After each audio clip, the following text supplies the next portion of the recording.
이 땅의 지상교회들은 성장을 위해서 상당히 노력을 합니다. 하지만 성장을 원하는 만큼 진통을 겪는 것도 사실입니다. 오늘 우리가 보고 있는 이 안디옥 교회도 그렇습니다. 지금까지는 안디옥 교회의 어떤 좋은 면, 플러스 측면만 바라보았는데 안디옥 교회에 갖고 있는 문제, 마이너스 측면을 오늘 주목해서 보려고 합니다. 그 가운데 바나바가 어떠한 일을 했고 어떠한 모습으로 세워졌는가, 이 부분을 함께 보려고 합니다. 우리가 알듯이 이 안디옥 교회는 그에 있는 현지인들이 세운 것이 아니라 밖에서 들어온 사람, 교회의 핍박으로 흩어진 사람들이 전도해서 세워진 교회였습니다. 그런데 전도의 방법이 유대인들만 골라서 전도했다는 것이 문제입니다. 유대인들만 골라서 전도했는데 그 중에 거기 현지에 있는 사람들도 또 교회에 오고, 그러다 보니까 이방인들이 소외되기 시작했습니다. 몇몇 사람들이 또 이방인들에게도 복음을 전하기 시작하고, 그러니까 안디옥 교회는 유대인들과 이방인들이 섞여 있는 그런 교회였습니다. 자, 그러다 보니까 이 교회 안에 점점 본질적인 문제가 있습니다. 복음은 문제가 없는데 그들 사이에 유대인들이 자꾸 편을 갈라놓는 거예요. 이방인들은 우리하고 다른 사람이다, 이런 편을 갈라보다 보니까 문제가 생기는 겁니다. 인종적 갈등이 일어나기 시작합니다. 그리고 이 여전히 복음에 대한 편식 현상들이 생겼어요. 유대인들은 여전히 유대인들만 선호하고, 그러다 보니까 교회 안에서 어떻게 됩니까? 두 종류로 나눠지겠지요. 유대인 그룹과 이방인 그룹, 그리고 현지인들과 외지에서 온 사람들, 이렇게 섞여 있다 보니까 항상 갈등이 계속 나타나고 있는 겁니다. 그런데 희한한 것은 그런 가운데에서도 교회가 계속 성장하고 있습니다. 이 소식들이 예루살렘 교회에 전달되기 시작합니다. 안디옥에 교회가 세워졌는데 자꾸만 잡음들이 들리기 시작하는 거예요. 교회 안에서 이 두 개로 쪼개져 가지고 이러한 현상들이 생기는데 그걸 어떻게 할까? 그렇게 해서 여러 차례 아마 회의가 있었을 겁니다. 그런 가운데 누가 가면 이 문제를 해결할까? 교회 안에 있는 갈등의 요소들, 이 섞이지 않는 이 문제를 누가 해결할까? 그래서 바나바가 가게 된 것이죠. 바나바가 그렇게 좋은 모습으로 간 건 아니었습니다. 교회 안에 있는 갈등과 이 모든 힘든 것들을 당신이 가서 해결하면 좋겠다, 그래서 가게 되어진 겁니다. 자, 그러면 바나바가 와서 한 일이 뭡니까? 우리가 이미 살펴보았지만 바나바가 와서 강조하고 또 강조한 것은 주와 함께 머물러 있으라, 이렇게 말합니다. 이것은 다른 면에서 보면 교회를 떠나려고 하는 사람들이 자꾸만 생겼다는 것이고, 우리 식으로 얘기하면 교회를 잠깐 쉬고 방학을 하는 사람들이 있었다는 걸 알 수 있습니다. 주와 함께 머물러 있으라는 것은 교회를 이탈하지 말라. 조금 네가 마음이 힘들고 교회 안에서 보기 싫은 사람도 있고 하지만 그렇다고 교회를 그만 다니고 이런 거면 안 된다, 그 얘기가 되지 않겠어요? 이 바나바의 처방은 사실 사람들의 마음을 좀 힘을 얻게 했고 활력소가 생기기 시작했습니다. 그래서 교회가 더 잘 세워지는데, 앞에 보면 굳건한 마음으로 이렇게 이야기합니다. 굳건한 마음으로 주와 함께 머물러 있으라. 그러면 중간에 있는 사람, 서로 화합을 하려고 하다가 상처를 받는 사람들이 있단 말이에요. 이런 사람들도 마음이 흔들리기 시작하는 거예요. 아니, 서로 좋게 하려고 중재를 하는데 양쪽에서 나를 공격하면 어떻게 됩니까? 그러니 얼마나 힘이 들겠어요. 그래서 이 바나바는 회복을 위해서 필사적인 노력을 하고 있습니다. 오늘 이 성경에 보면 앞에 바나바를 향하여 착한 사람이다, 이렇게 말합니다. 이 좋은 면으로 보면 청지기 의식을 갖고 있는 사람이다, 이렇게 말할 수 있겠지요. 하지만 마이너스 측면을 보면 현재의 문제를 감당할 수 없는 사람, 이렇게 표현되어집니다. 지금 이 갈등의 골이 깊어 있는데 이것을 해결하기에는 역량이 너무 부족하다, 역부족이다, 이런 뜻도 있을 수 있어요. 그러니 얼마나 힘이 들겠어요. 바나바가 이 안디옥 교회에 와서 정말 머리가 하얘지고 그냥 주름이 자글자글할 만큼 힘이 들었다는 것을 우리가 충분히 짐작할 수 있습니다. 그런데 이때에도 놀라운 것은 교회는 계속 성장하는 거예요. 하지만 갈등의 골이 해결이 안 되고 여전히 있는 상태에서 성장하고 있습니다. 이때에 바나바가 엉뚱한 짓을 또 합니다. 그것은 오늘 25절에 살펴본 것처럼 사울을 찾으러 다소까지 갔다는 사실입니다. 느닷없이 사울을 찾아러 다소까지 직접 가고 있습니다. 지금 안디옥 교회에 2000년 전에 수천 명이 모였어요.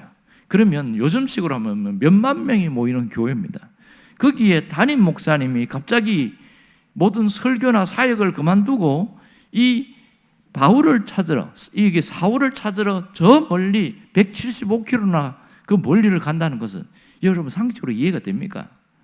그거 장로님을 보내든지 또 교회에 또 다른 분을 보내고 목사님은 목회를 하셔야죠. 이게 상식적이잖아요. 그런데 모든 것을 그만두고 직접 간다는 것 상당히 어렵습니다. 자, 우리는 사울이라는 인물을 굉장히 좋게 보고 있습니다. 그러면 그 당시에 그때에도 이 사울이라는 사람이 어떤 이미지를 갖고 있었을까? 여러분, 사울이 어떤 사람입니까? 교회를 박해하고 이 사울 때문에 수많은 사람들이 죽었어요. 그러니 그가 개종했다고는 하지만 사실은 공적으로 검증이 되지 않았습니다. 그래서 그 이미지가 좋지 않은 상태로 남아있는 거예요. 이 사울이 결정적으로 죽일 때에 누구를 죽이냐면 스데반을 죽일 때에 함께 했잖아요. 어떤 사료에 보니까 사울이 스데반의 친구였다 이렇게 얘기합니다. 스데반이 얼마나 똑똑합니까? 그의 설교를 보면 기가 막히잖아요. 그러니까 사울이 스데반과 함께 동문수학을 했던 사람이에요. 함께 공부했던 사람이라는 것을 이야기합니다.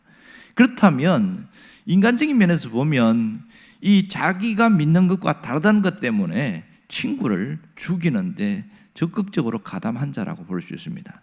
그렇다면 이 소문이 예루살렘 교회뿐만 아니라 주변에 쫙 퍼졌을 겁니다. 안디옥에서도 사울을 모르는 사람이 없을 정도였어요. 그렇다면 이 문제가 많다고 생각되는 그 사람을 데리고 왔을 때에 과연 이 안디옥 교회 교인들은 그에 대해서 어떤 생각을 갖고 있을까요? 지금 스데반은 안디옥 교회에서 많은 수고를 해서 인정을 받고 있긴 해요. 그래서 큰 교회 목사님이 어느 날 좀 이미지가 안 좋은 어떤 목사님을 데리고 와가지고 부목사님으로 쓰는 게 아니라 공동 목사로 그렇게 사역을 시킬 때에 교인들에게 무슨 느낌이 들까요? 아니 갑자기 목사님이 왜 이러시지? 그냥 혼자 하시면 되지 왜 이렇게 또 이상한 저런 소문이 안 좋은 사람 데려와가지고 왜 그러는 거야? 자, 수근수근 하겠지요. 갈등이 더 봉합되는 것이 아니라 더 문제가 커져버립니다. 오히려 이미지가 나쁜 이 한 분이 와서 더 갈등이 심해진다는 것을 알 수 있습니다. 그럼에도 불구하고 이 사울을 데리고 오는 것에 대해서 굽히지 않고 끝끝내 와서 함께합니다. 나중에는 좋아졌겠지만은 초기에는 얼마나 힘들었을까 충분히 짐작할 수가 있습니다. 여러분, 이 사울이 왔을 때에 또 하나의 문제가 뭐냐면 바나바와 사울은 성격이 완전 반대예요. 바나바는 어떻게 하든지 화합을 하려고 하고 좀 이 사람도 문제가 있고 이 사람도 문제가 있지만 서로 갈등을 봉합시키는 이런 일을 많이 했습니다. 그래서 위로의 사람이라고 그러잖아요. 카운셀러를 많이 하는데 이 사울은 대쪽 같은 사람이에요. 자기하고 마음에 안 들면 그냥 칼같이 잘라버리는 그런 사람이란 말입니다. 그걸 어떻게 할 수 있었냐면 1차 선교여행 갈 때 마가를 데리고 가잖아요. 이 마가는 자기가 상당히 배우기도 했지만 이 고생을 덜 하고 살아가지고 선교여행 갔다가 죽을 뻔했거든요. 그래가지고 나는 더 못하겠다고 중간에 도망가 버렸습니다. 하필이면 이때에 이 사울이 병이 든 상태고 힘든 상태인데 가버리니까 그게 두고두고 마음에 걸리는 거예요. 다음에 2차 선교여행 갈 때에 바나바가 젊어서 잘 모르고 그러니까 한번 용서하고 우리가 이해하고 데리고 가자 그랬더니 한사코 저런 인간은 같이 갈 수 없다고 다 잘라버려고 둘 다 나눠져 버렸잖아요. 그만큼 성격이 강합니다. 자, 이런 사람이 안디옥 교회에 와서 함께 사역을 하면 어떻게 될까요? 사람은 강한 사람 쪽으로 쏠려가게 되어 있습니다. 또 이 사울이 얼마나 똑똑하고 얼마나 유능한 자입니까? 그러다 보면 무슨 문제가 생겨요? 바나바가 갖고 있는 모든 사역과 그런 권한인 그런 모든 것이 자꾸만 빼앗길 수가 있습니다. 그러다 보면 바나바 쪽에서 바울 쪽으로 사울 쪽으로 이렇게 다 흘러가게 되어지면 자신의 입지가 더 좁아지는 그런 나쁜 결과가 나타날 수가 있습니다. 바나바가 그걸 몰랐을까요? 알겠죠. 그런데 왜 데리고 왔습니까? 그것은 그 교회 안에 있는 근본적인 문제를 해결하려고 하는 겁니다. 한마디로 말하면 교회를 살리려는 그 목적입니다. 주님의 몸된 교회를 살리기 위해서 자신이 갖고 있는 기득권이나 자신의 권한도 내려놓으려고 하는 사람이 바로 바나바입니다. 그러면서 상당히 겸손한 사람이고 상당히 덕이 많은 사람이라는 것을 알 수가 있겠죠. 그는 자신이 혼자 이 문제를 해결하다가 도저히 안 된다는 걸 알고 부족함을 솔직하게 인정하고 누군가가 동역할 사람이 필요하다. 그래서 성격이 강하긴 하지만 이 사람과 함께하면 이 안디옥 교회의 고질적인 문제는 해결되겠다. 그래서 데리고 온 거예요. 그렇게 데리고 왔을 때의 결과가 어땠습니까? 1년간 열심히 함께 동행하는 것이 오늘 26절에 나오지요. 열심히 했을 때 무슨 문제가 생겨요? 교회 안에 있는 근본적인 갈등이 완전히 해결되고 교회가 확 달라졌습니다. 리모델링 하듯이 분위기 전체가 완전히 달라진 거예요. 교회가 살아나고 선교의 전초 기지가 되는 그런 교회로 세워진 것입니다. 이 바나바는 벌써 그런 해 안에 있었죠. 보는 눈이 있었다는 겁니다. 그래서 자신이 손해를 보더라도 바로 주님의 교회를 세우는 것에 목적을 뒀습니다. 오늘 여기서 우리에게 주는 중요한 메시지가 있습니다. 그것이 뭐냐면 주님은 이러한 바나바 같은 사람을 귀하게 여기고 있다는 사실입니다. 그래서 이 바나바 같은 사람은 별과 같이 빛나는 사람이라는 것을 우리에게 보여주고 있습니다. 바나바는 교회를 살리는 자였다는 사실을 알 수 있습니다. 지금도 주님은 교회를 살리는 자를 하늘의 별처럼 주님이 빛나게 한다는 사실입니다. 우리가 여기서 신앙생활하면서 어떻게 해야 하는지를 잘 알 수 있습니다.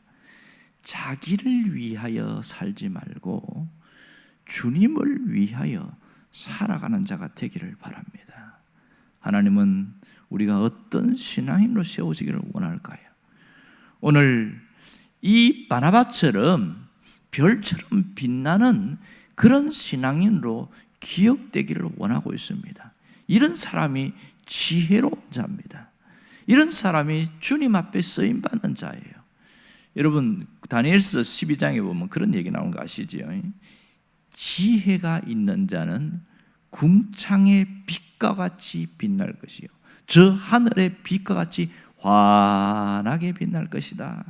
그리고 주님을 위해 사는 자들은 별과 같이 영원토록 비추리라. 놀랍지 않습니까? 이것은 재능이 많고 특별한 사람에게만 주신 말씀인가요? 결코 그렇지 않지요.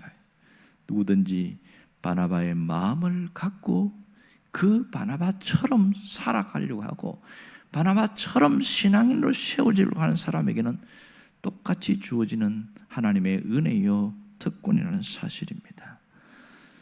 주님은 다윗의 열쇠를 가졌다 이렇게 이야기합니다. 요한계시록 3장 7절을 보면 다윗의 열쇠를 가지신 이가 열면 닫을 자가 없고 닫으면 열 자가 없는 그가 이렇게 말씀합니다. 뭐라고 이야기합니까? 내가 열린 문을 두었는데 적은 능력으로 내 말을 지키며 배반하지 않았다. 필라델비아 교회를 향하여 하는 말입니다. 그러면서 면류관을 주겠다 이런 얘기를 합니다. 정말 이 필라델비아 교회에 있는 그들은 우리가 보는 이 바나바와 같은 그런 신앙을 지키는 사람이었습니다. 여러분, 우리가 하나님 앞에서 살아가는 것이 얼마나 중요한지 모릅니다. 늘 하나님을 의식하고 살아가는 것이 귀한 겁니다. 이런 자가 하나님 앞에 드러나고 주목받고 별처럼 빛나는 자라고 할 수 있지요. 미국의 국무부 장관을 지냈던 10수년 전에 파월 콜린이라는 사람이 있습니다. 생긴 것도 보면 아주 덩치가 좋은데 신앙이 굉장히 좋아요. 그가 간증을 한 이야기들이 이제 나오는데 보니까 뭐라고 그러냐면, 나는 교회 안에 있을 때나 공직에 있을 때나 똑같은 모습으로 하려고 애를 썼다는 거예요. 그게 뭐냐? 모든 일 가운데 하나님이 계신 것처럼 그렇게 살려고 애를 썼다는 겁니다. 일을 하든지 사람을 만나든지 하나님을 의식하고 그렇게 했습니다. 그래서 상당히 좋은 사람으로 평가를 받고 있어요. 여러분, 우리는 그런 위대하고 대단한 사람 아니라 할지라도 신앙 중심만큼은 절대로 흐트러지면 안 됩니다. 그게 뭡니까? 내가 언제나 하나님을 중심으로 하나님을 위하여 하나님께 쓰임받는 자로 살아가겠다는 그 의지와 결단이 있기를 원합니다. 이런 자가 하늘의 별과 같이 빛나는 자가 되는 겁니다. 대단한 것이 아니라 내가 하나님 앞에서 살아가겠다는 그 의식을 갖고 있는 그런 사람이 교회에서도 쓰임을 받고 주님 앞에도 귀하게 여김을 받습니다. 이런 자가 되기를 주의 이름으로 축원합니다. 기도하겠습니다.